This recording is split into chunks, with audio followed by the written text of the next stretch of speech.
بسم اللہ الرحمن الرحیم۔ السلام علیکم۔ میری شروع ہی سے یہی خواہش تھی کہ شہر کی بجائے کسی دیہاتی علاقے میں اپنی خدمات سر انجام دوں۔ شہر میں تو لوگوں کو ویسے ہی کافی سہولیات مل جاتی ہیں، مگر دیہات کے لوگ ان سہولیات سے محروم ہوتے ہیں۔ میں نے اپنا تبادلہ شہر سے 50 کلومیٹر دور ایک دیہاتی علاقے میں کروایا۔ رات 11 بجے میں بس سے اترا اور ایک تانگے پر سوار ہوا۔ میں نے دیکھا کہ تانگے کی اگلی سیٹ پر ایک نقاب پوش عورت بیٹھی ہے جس کی ٹانگوں سے خون بہہ رہا ہے اور سیٹ سے ہوتا ہوا وہ سڑک پر گر رہا ہے۔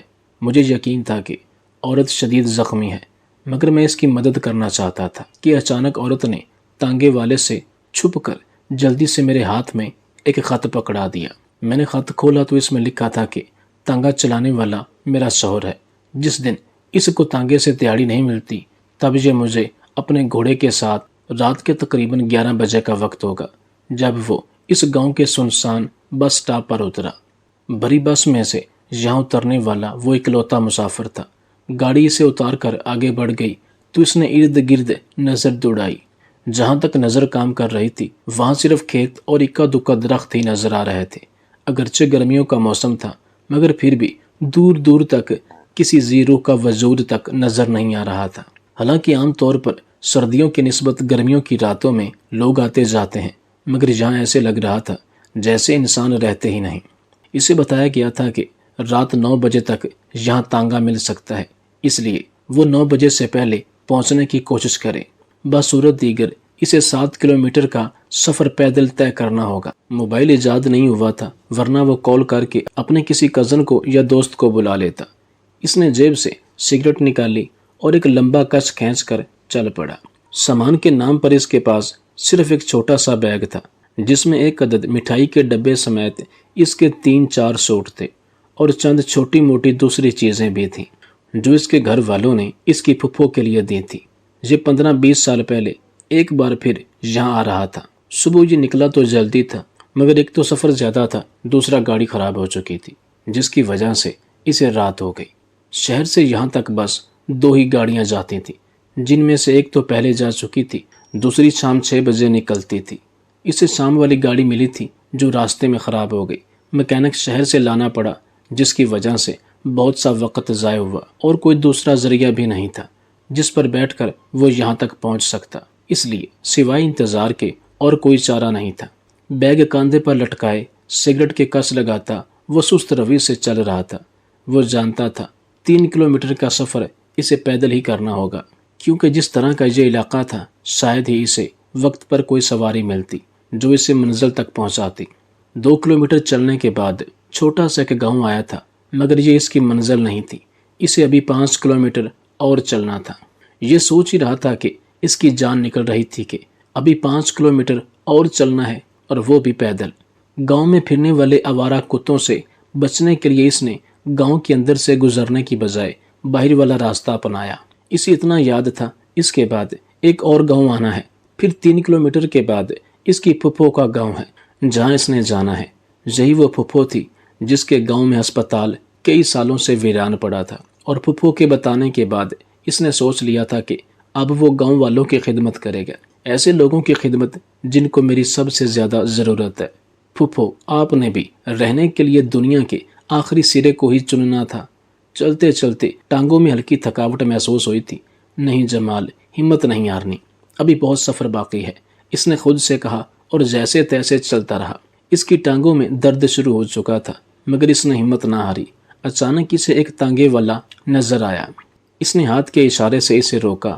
تانگا رکا تو پچھلی سیٹ پر بیٹھ گیا۔ بعد میں اسے پتا چلا کہ تانگے کی اگلی سیٹ پر ایک خاتون بیٹھی ہے جس نے نقاب اوڑھ رکھا ہے۔ تھوڑی دیر بعد اسے محسوس ہوا کہ وہ گیلی سیٹ پر بیٹھا ہے اور تو اس کی روح لرز گئی۔ سیٹ پر اسے خون دکھائی دیا جو کہ عورت کی طرف سے آ رہا تھا اور سیٹ سے ہوتا ہوا نیچے سڑک پر گر رہا تھا۔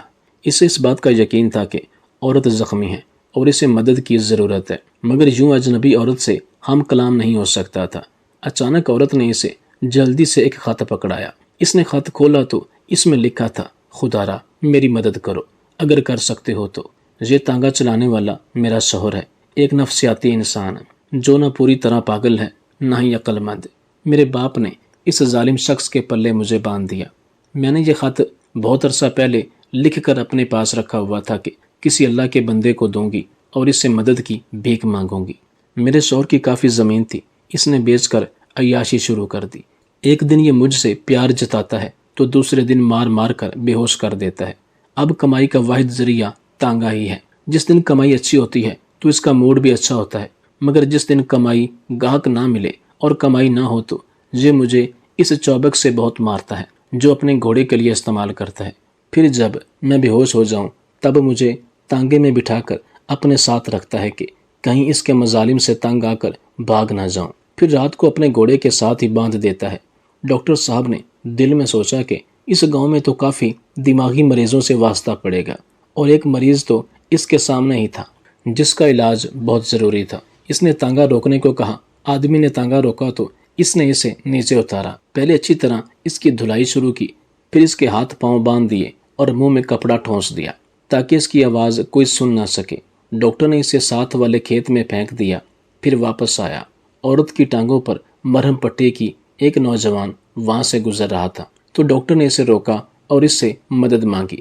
عورت سے پوچھا کہ وہ کہاں جانا چاہتی ہے۔ عورت نے اپنی خالہ کے گھر کا ایڈریس بتایا کیونکہ اس کے والدین وفات پا چکے تھے۔ ڈاکٹر نے نوجوان سے کہا کہ اس عورت کو اس کے بتائے گئے پتے پر پہنچاؤ، پھر یہ گھوڑا اور تانگا دونوں فروخت کر کے 1/3 پیسے خود رکھ لینا، باقی پیسے اس عورت کو دے دینا۔ نوجوان چونکہ غریب تھا لہٰذا یہ سودا قبول کیا۔ عورت کو تانگے میں بٹھا کر روانہ ہوا۔ ڈاکٹر نے سکھ کا سانس لیا کہ اس کی وجہ سے مظلوم عورت کو رہائی ملی۔ دور سے نظر آنے والی روشنی سے اندازہ ہو رہا تھا کہ راستے میں پڑنے والا دوسرا گاؤں آنے والا ہے۔ ان روشنیوں پر نظر جمائے خود کو حوصلہ دیتے وہ چلتا رہا۔ کچھ دیر چلنے کے بعد اس کی ٹانگیں جواب دے گئیں تو ایک جگہ بیٹھ گیا۔ بس سٹاپ سے لے کر اب تک کچھ پل کے لیے وہ صرف 2 جگہ رکا تھا۔ گاؤں کی روشنیاں اب بھی دور سے نظر آ رہی تھیں، اس لیے کچھ دیر سانس لینے بیٹھ گیا، مگر اب اس کا اٹھنے کو دل نہیں کر رہا تھا۔ دل چاہ رہا تھا کہ یہیں زمین پر بیگ کا سرہانہ بنا لوں اور سو جاؤں، مگر وہ ایسا سوچ سکتا تھا لیکن کر نہیں سکتا تھا۔ کافی دیر بیٹھا، سگریٹ پیتا رہا، پھر ہمت کر کے اٹھا۔ اسے بہرحال چلنا ہی تھا، تب بھی سفر کر سکتا تھا۔ ابھی وہ چند قدم ہی چلا تھا کہ کہیں دائیں طرف سے کسی چیز کے بھاگنے کی آواز آئی۔ وہ خوف میں آ گیا، دل کی دھڑکن تیز ہو گئی۔ آدھی رات تھی اس لیے چند قدم آگے اسے کچھ نظر نہیں آ رہا تھا۔ کوئی گیدڑ یا کتا ہوگا، اس نے خود کو تسلی دی اور پھر چل پڑا۔ دھڑکن ابھی بھی معمول پر نہیں آئی تھی۔ انسان کو مصیبت میں ہمیشہ اللہ کی یاد ہی آتی ہے، اور ایسا انسان خود غرض ہے کہ اللہ کو صرف مصیبت میں ہی یاد کرتا ہے۔ جمال کو بھی جو کچھ یاد تھا سب پڑھ لیا اور اب اللہ کے پاک ناموں کا ورد کرنے لگا۔ اللہ کے نام سے دل کو کافی سکون ملا اور اس کی ہمت بن گئی۔ دوسرا گاؤں قریب آ گیا۔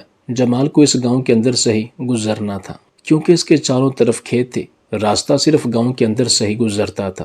گاؤں میں داخل ہونے سے پہلے جمال نے کتوں سے بچنے کے لیے ایک لکڑی اٹھا لی تھی۔ اللہ تعالیٰ کے مختلف مقدس ناموں کا ورد کرتا گاؤں میں داخل ہوا۔ کہیں کہیں کسی گھر کے باہر کوئی بلب روشن تھا۔ وہ اپنی استطاعت کے مطابق اندھیرے سے لڑنے کی کوشش کر رہا تھا۔ جمال کو کسی گھر کے باہر لوگ سوتے ہوئے نظر آئے۔ گاؤں دیہات میں گرمیوں میں عموماً لوگ بازار میں سوتے ہیں۔ 2 گلیاں گزر کر اب قدرے ایک کھلے بازار میں آ گیا تھا۔ ایک طرف 2-3 کتے لیٹے ہوئے تھے۔ انسانی قدموں کی آہٹ پا کر ان میں سے ایک نے سر اٹھا کر جمال کی طرف دیکھا۔ کتے کو اپنی طرف متوجہ پا کر جمال چونک گیا، کہیں ایسا نہ ہو کہ کتا لکڑی دیکھ کر اس پر حملہ کر دے، اس لیے ہاتھ میں پکڑی لکڑی اس نے چھپا لی۔ کتا چند پل جمال کی طرف دیکھتا رہا مگر دوسری طرف سے کوئی رد عمل نہ پا کر دوبارہ سو گیا۔ جمال کتے پر نظریں جمائے آگے بڑھتا رہا۔ کچھ دور جا کر اسے تسلی ہو گئی کہ ریڈ زون سے نکل آیا ہے۔ اس کی منزل ابھی بھی تقریباً 2.5 کلومیٹر دور تھی۔ وہ جیسے ہی گاؤں سے نکلا اسے اپنے پیچھے کتے کی گڑاہٹ سنائی دی۔ جمال نے بجلی کی تیزی سے پلٹ کر دیکھا۔ اس سے کچھ فاصلے پر سفید رنگ کا بڑا سا کتا جمال کی طرف دیکھ کر بھونک رہا تھا۔ جمال وہیں ساکت ہو گیا۔ اس نے کتے کو پیار سے پچکارنے کی کوشش کی کیونکہ وہ جانتا تھا کہ کتے سے تیز نہیں بھاگ سکتا، اس لیے پیار سے اسے پچھاڑنے کی کوشش کی۔ جمال کتے کو پچھاڑتے ہوئے الٹے قدموں آہستہ آہستہ پیچھے ہٹنے لگا۔ اس کا ارادہ تھا کہ کتے سے ایک مناسب فاصلے پر پہنچ کر وہ دوڑ لگا دے گا، مگر جمال پیچھے ہٹنے لگا تو کتا آگے آیا۔ اس کے بھونکنے میں تیزی آئی۔ اس نئی آفت پر وہ پریشان ادھر ادھر دیکھنے لگا، مگر اسے کوئی چیز نظر نہ آئی۔ ایک بوسیدہ سا مکان نظر آیا، وہ آہستہ آہستہ اس مکان کی طرف بڑھنے لگا۔ کتا بھی اس کے پیچھے آ رہا تھا۔ اس کے بھونکنے میں کمی آنے کی شدت آ گئی۔ جمال کو اور کچھ نہ سوجا، اس نے اپنے قدم روک لیے اور کتے کے قریب آنے کا انتظار کرنے لگا۔ کتا اس کے پیچھے کچھ فاصلے تک آیا اور پھر وہیں کھڑا بھونکتا رہا۔ جمال نے کتے پر لعنت بھیجی، خود کو پرسکون کرنے کے لیے سگریٹ پی۔ جمال کے سگریٹ سلگاتے ہی کتا یکدم خاموش ہو گیا، عجیب نظروں سے جمال کی طرف دیکھنے لگا، پھر آہستہ سے مڑا اور ایک طرف چلا گیا۔ جمال وہیں بیٹھ کر سگریٹ پینے لگا۔ اس نے سوچا تھا کہ کچھ دیر یہیں بیٹھ کر تھکاوٹ دور کرے گا اور پھر آگے چلے گا۔ اس کی ٹانگیں اگرچہ جواب دے چکی تھیں، مگر مسئلہ یہ تھا کہ یہاں اسے کوئی جاننے والا نہیں تھا جس کے پاس وہ رات گزار سکتا۔ سگریٹ ختم کر کے وہ کافی دیر بیٹھا رہا۔ ہمت کرو جمال، منزل قریب ہے، اس نے خود سے کہا اور کھڑا ہو گیا۔ عین اسی لمحے مکان کا وہی وہ سیدھا دروازہ کھلا جس میں سے ایک نوجوان لڑکی نکل کر آہستہ آہستہ اس کے پاس آئی۔ اگر جمال اسے گھر سے نہ نکلتے دیکھتا تو یہی سمجھتا کہ چڑیل ہے، مگر اس نے اپنی آنکھوں سے دروازے سے اسے نکلتے دیکھا۔ آپ کون ہیں اور رات کے اس پیر یہاں کیا کر رہے ہیں؟ لڑکی نے قریب آتے ہوئے جمال سے پوچھا۔ 16-17 سال کی وہ خوبصورت لڑکی تھی جس نے عام سادہ سا لباس پہن رکھا تھا۔ مجھے اس گاؤں میں جانا ہے، جمال نے ہاتھ سے اشارہ کرتے ہوئے بتایا۔ نہ چاہتے ہوئے بھی جمال کی نظریں لڑکی کے پاؤں کی طرف چلی گئی۔ ڈرو نہیں، میں چڑیل نہیں ہوں، جمال کی نظروں کا مطلب سمجھتے ہوئے لڑکی نے مسکرا کر کہا۔ جمال شرمندہ سا ہو کر مسکرانے لگا۔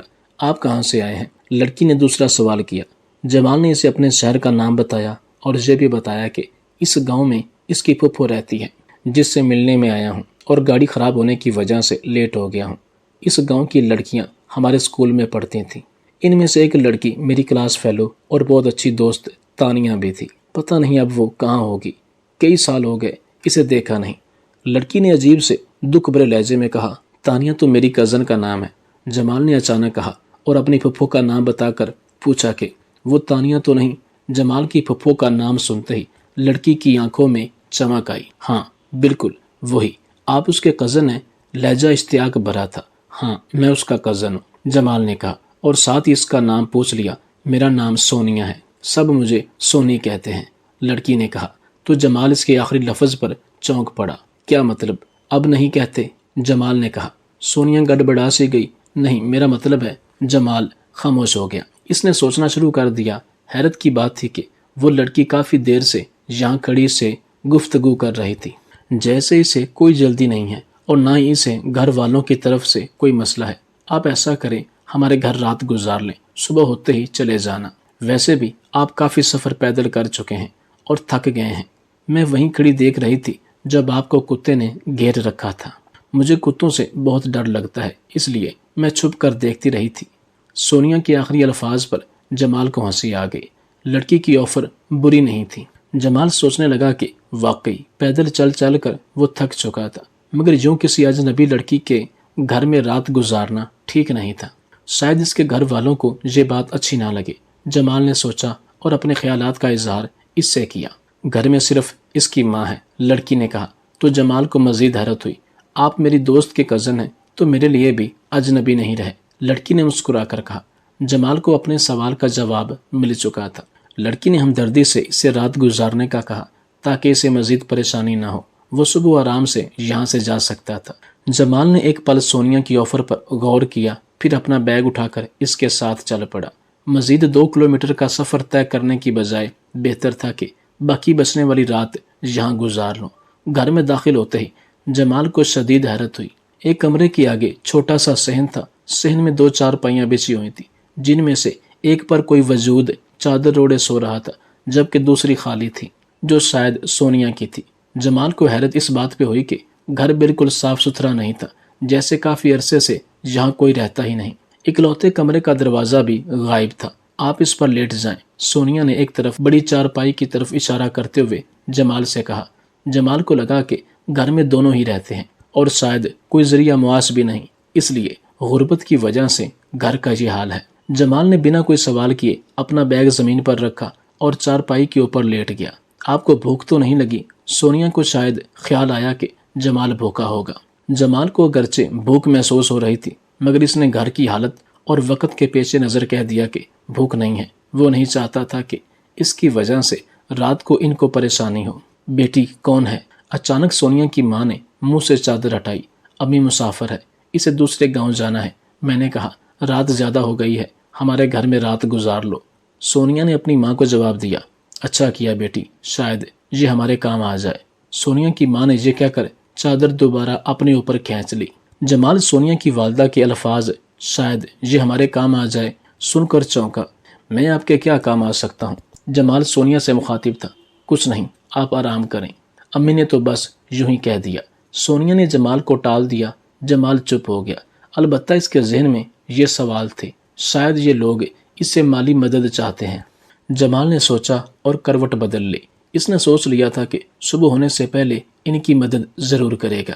تھکاوٹ کی وجہ سے جمال کو جلد ہی نیند آ گئی۔ صبح سورج کی کرنیں اس پر پڑیں تو وہ نیند سے جاگا۔ پہلے وہ سمجھا کہ وہ کہاں ہے، پھر رات کا سارا منظر اس کی آنکھوں کے سامنے گھوم گیا۔ وہ جلدی سے چارپائی سے اٹھا اور ادھر ادھر دیکھا۔ وہاں سوائے اس کے اور کوئی نہیں تھا۔ وہ حیران تھا مگر چارپائی کو دیکھ کر لگتا تھا جیسے برسوں سے یہاں پر کوئی لیٹا ہی نہیں۔ جمال کچھ دیر یوں ہی بیٹھا انتظار کرتا رہا کہ شاید سونیا اور اس کی امی آ جائیں، مگر 10 منٹ گزرنے کے باوجود اس کمرے سے کوئی نہ آیا۔ کمرے میں ایک ٹوٹی سی کرسی کے علاوہ کچھ نہیں تھا۔ کمرے کی حالت بھی گھر جیسی ہی تھی۔ جمال کو سمجھ نہیں آ رہی تھی کہ کیا کرے۔ رات والا واقعہ اسے ایک خواب کی طرح لگ رہا تھا۔ جمال کی اس گھر میں موجودگی بھی حقیقت تھی جو ظاہر کر رہی تھی کہ جمال اس کے گھر میں اپنی مرضی سے نہیں آیا، یقیناً اسے لایا گیا۔ اسے یہاں لانے والی لڑکی اب نظر نہیں آ رہی تھی اور گھر کی حالت سے لگ رہا تھا جیسے برسوں سے یہاں کوئی نہیں رہتا۔ جمال دل میں عجیب سی کشمکش لیے گھر سے نکل کر آگے چل پڑا۔ جمال کو اس گھر سے نکلتے لوگوں نے عجیب سی نظروں سے دیکھا، جیسے جمال انسان کی بجائے کوئی دوسری مخلوق ہو۔ پھپھو کے گاؤں میں پہنچنے تک جمال رات والے واقعہ کے بارے میں سوچتا رہا۔ جمال کی پھپھو اور کزن اسے اچانک دیکھ کر بہت خوش ہوئے۔ ان کے پوچھنے پر جمال نے بتایا کہ وہ رات لیٹ آیا تھا۔ لیٹ ہونے کی وجہ سے پچھلے گاؤں میں کسی نے اسے اپنے گھر روک لیا تھا، اس لیے وہ صبح یہاں آ گیا۔ جمال نے مختصر بتایا کہ رات کو کیا ہوا۔ خیر اب جمال کے من کا مقصد پورا ہو چکا تھا۔ جیسے تیسے اب وہ گاؤں میں آ گیا۔ جو ہسپتال کئی سالوں سے ویران تھا، اس نے دیکھا کہ ہسپتال میں گائیں، بھینس، بھیڑ، بکریاں چر رہی ہیں۔ کسی اینگل سے وہ ہسپتال کم اور چراگاہ زیادہ نظر آ رہی تھی۔ سب سے پہلے اس نے ہسپتال کو اپنی اصلی حالت میں لانا تھا، پھر سامان مہیا کرنا تھا۔ لوگوں کو اس بات کا یقین دلانا تھا کہ اب ان کا علاج یہیں ہوگا، انہیں شہر جانے کی ضرورت نہیں، بلکہ ادھر علاج ممکن ہے۔ گو کہ اس مقصد کو حاصل کرنے میں اسے بہت مشکلات کا سامنا کرنا پڑا، مگر اس نے ہمت نہ ہاری اور اپنی جد و جہد جاری رکھی اور آخر منزل تک پہنچ گیا۔